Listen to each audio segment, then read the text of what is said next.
Welcome to Manage to Engage, the podcast from clearandopen.com.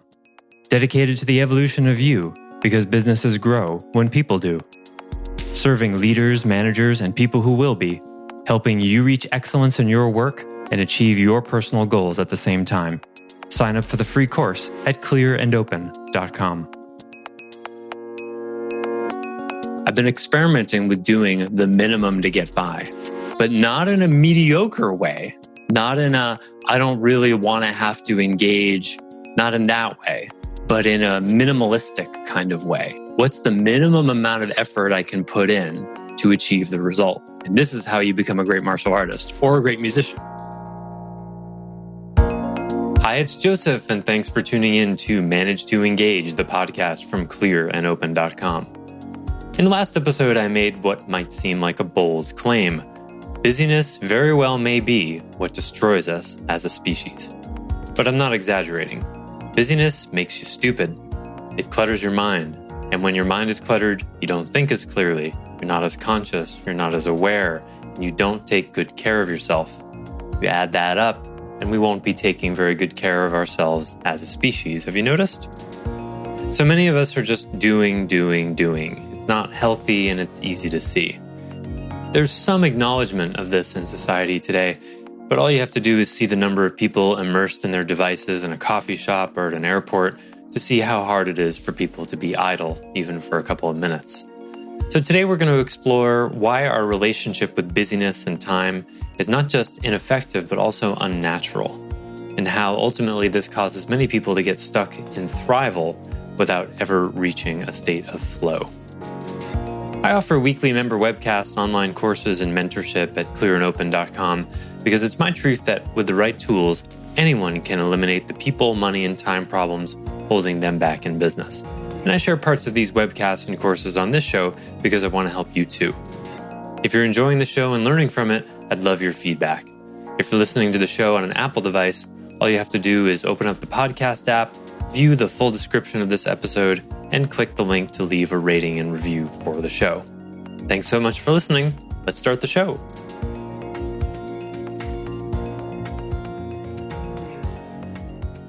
So this is sort of a back to basics talk about recuperation, about busyness, because I've been thinking, not just thinking about it, but testing out something here.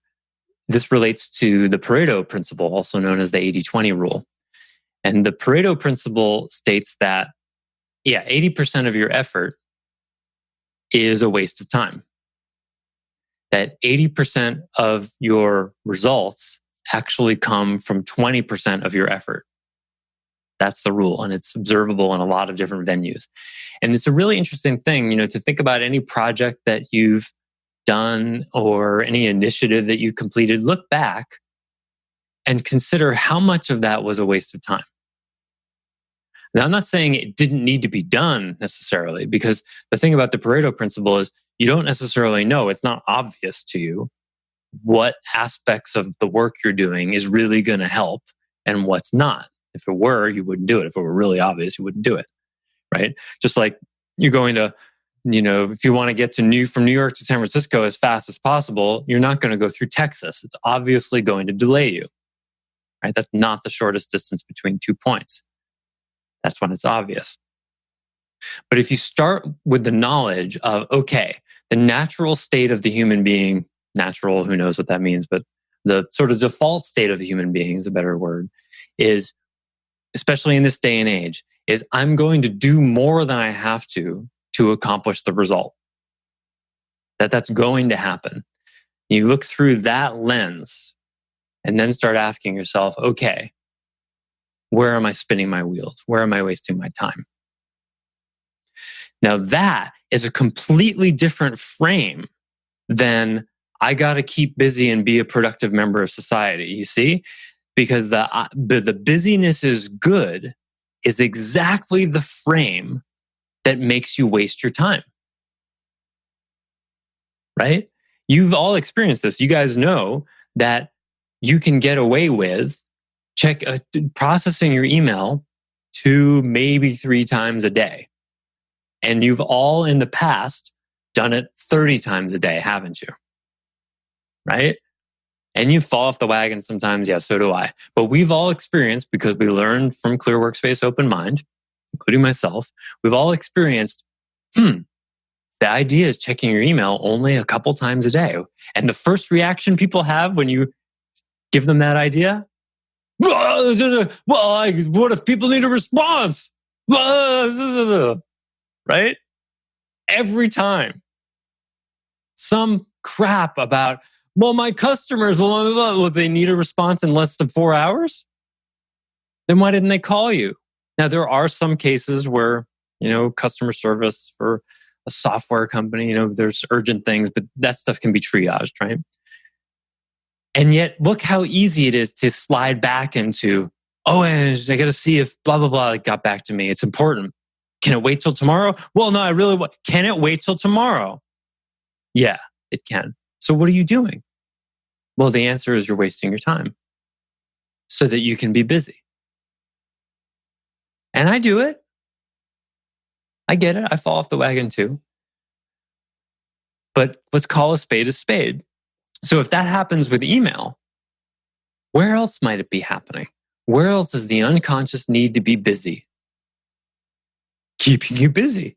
And then at the end of the day, we go, man, that day went fast. I wish I had more time.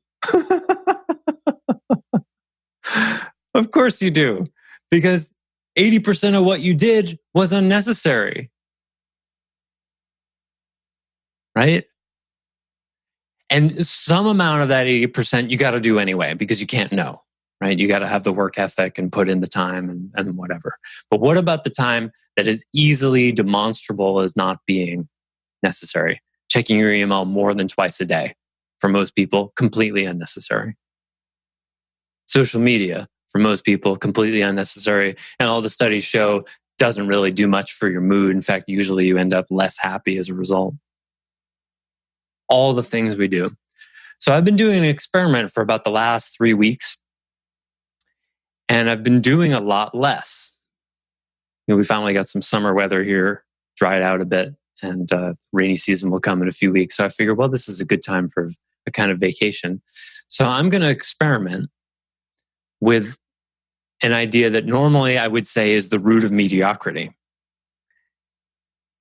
So listen to me carefully when I say it. I've been experimenting with doing the minimum to get by, but not in a mediocre way, not in a, I don't really want to have to engage, not in that way, but in a minimalistic kind of way.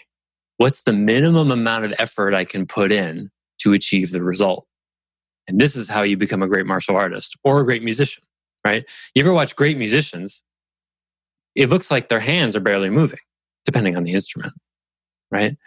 I remember once watching a great guitarist, and I saw this lick he did, and was like, what was that? He barely moved his hand. And I slowed it down and zoomed in, and I saw that he did two different what we call bananas, where you put your you depress one of your digits and you use the last knuckle on your finger to fret 2 or 3 strings, and he did 2 of them in succession, one for 2 strings and the other for 3 strings.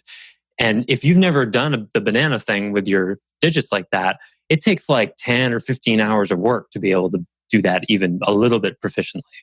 And then to be able to, when you do it and you hit the string, if you bar 3 strings with 1 digit, for example, you have to be able to, with a tiny little movement, decide which string's actually going to be fretted all the way and which ones are going to be muted. So it's really, really subtle. And of course, the way he did it looked easy. And this is why we love watching masters, right? Master athletes and master musicians, and because they make it look easy. And the best ones are the ones that just make it look totally effortless.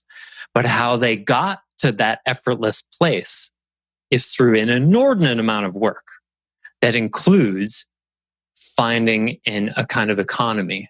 How do I make this easy? How do I make this easy? How do I make this easy? I was a springboard diver, as a lot of you know, and one of my heroes growing up was Greg Louganis, because he was the big diver, when I was a kid.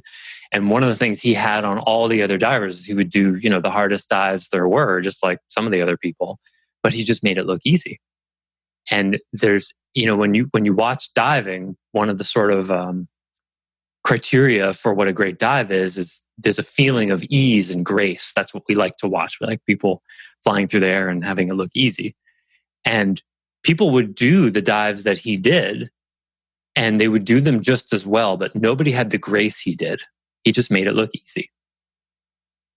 And that's all economy. It's all figuring out, okay, I did that well. How do I do it easier? How do I do it easier? How do I do it easier? And this, another way of talking about what I'm talking about here, is this is the movement from thrival to flow in the 5 stages of engagement. Movement from security to thrival is about saying, hey, get off your ass, stop tolerating sameness and security and comfort, and have a dream and work toward it. Go for it. And the first time you learn a guitar scale or a martial arts movement, you're going to have muscle behind it and you're going to use more effort than you need to. I remember one of the first times I played with a group of musicians, played guitar, my teacher was there and we played for a half hour or something. And I said, whoa, my left thumb is numb, the fretting thumb. And I was like, that's weird. That's never happened. He goes, oh, he says, you're fretting too hard. You're pushing the strings down harder than you need to. That's the feedback. Now, you can't play a 2-hour show as a musician if after 30 minutes your thumb gets numb, right? That doesn't work. You've got to find a way to produce the same result easier. That's the movement from thrival to flow. So security to thrival, hard work. See what you're made of. Put the effort in. Work 10 hours in a day and master time management so you can squeeze all sorts of stuff in and get extra couple hours of work in a day. Cool. Not sustainable though, and not mastery, because you just can't keep that up. Because, let's put it from an athletic standpoint, the person who can make the same movements using less energy will kick your ass every time because you're going to get tired. The Ultimate Fighting Championships, which was a brilliant marketing stunt by the Gracie Jiu-Jitsu family. First one was I was just starting Jiu-Jitsu then, 1990 or so. They knew that Gracie Jiu-Jitsu was an awesome form. And so they sponsored this event where they would invite martial artists from all different models, all different forms. And it was sort of this big competition, like, well, which martial art would win? Which is sort of silly because it doesn't really indicate a whole lot about that. But anyway, they proved their point.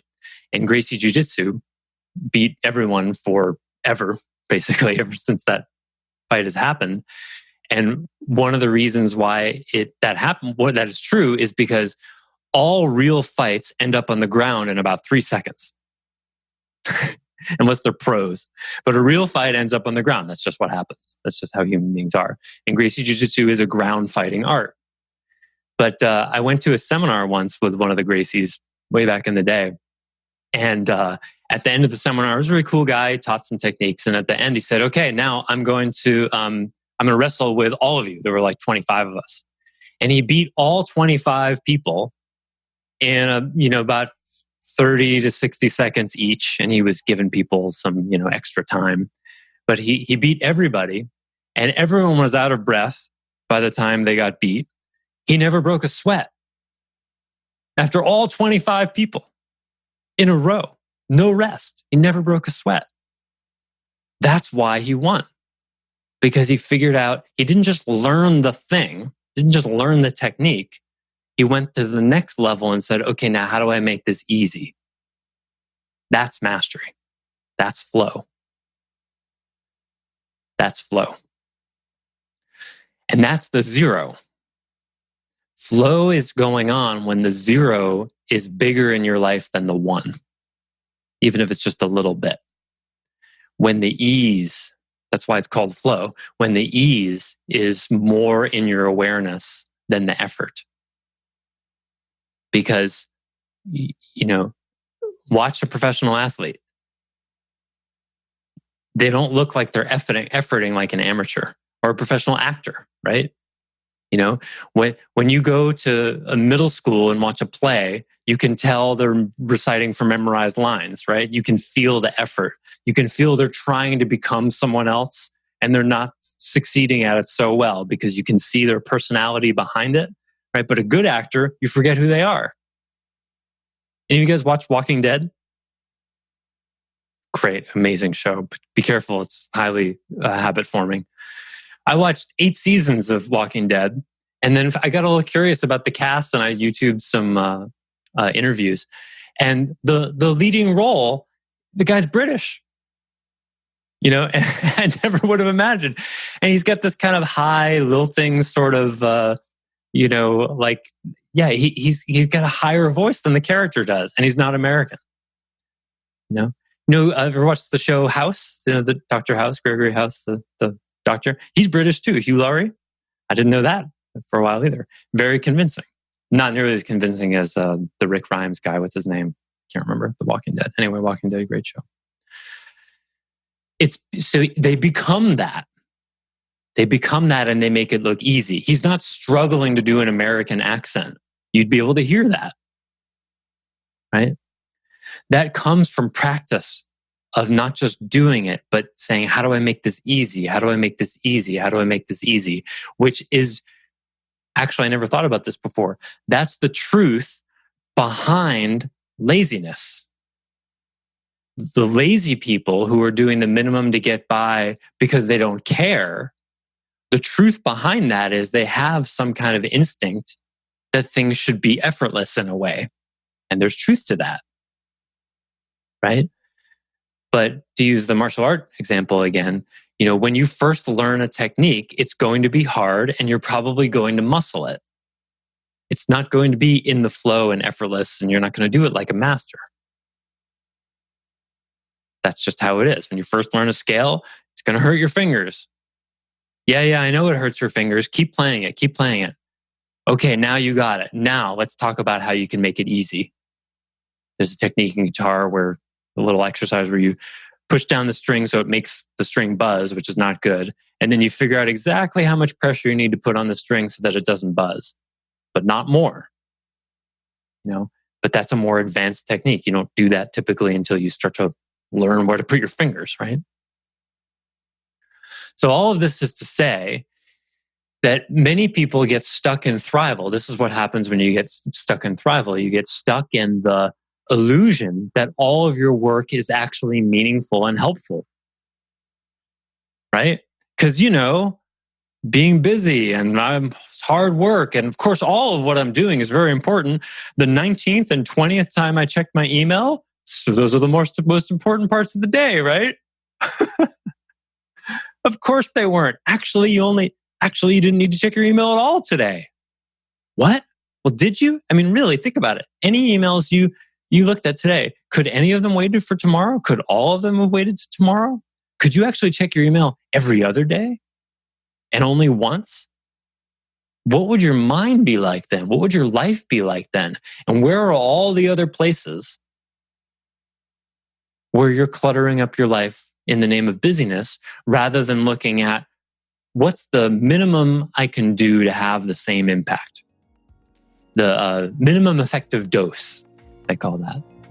Not to get out of hard work, but so that you conserve and apply your resources in a way that makes sense.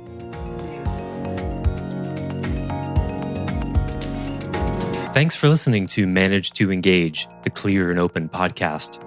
Join us next week when you'll be a little bit closer to who you're destined to be. Until then, know that Clear and Open is dedicated to the evolution of you, because businesses grow when people do. If you want to help the show grow, I'd appreciate you leaving a rating and review on iTunes. All you have to do is open the Apple Podcasts app, view the full description of the episode, and click the link to leave a rating and review. Or you can go to clearandopen.com/review and it will bring you to the right place. If you're looking for more support on your journey, head over to clearandopen.com for even more tools, articles, and free resources.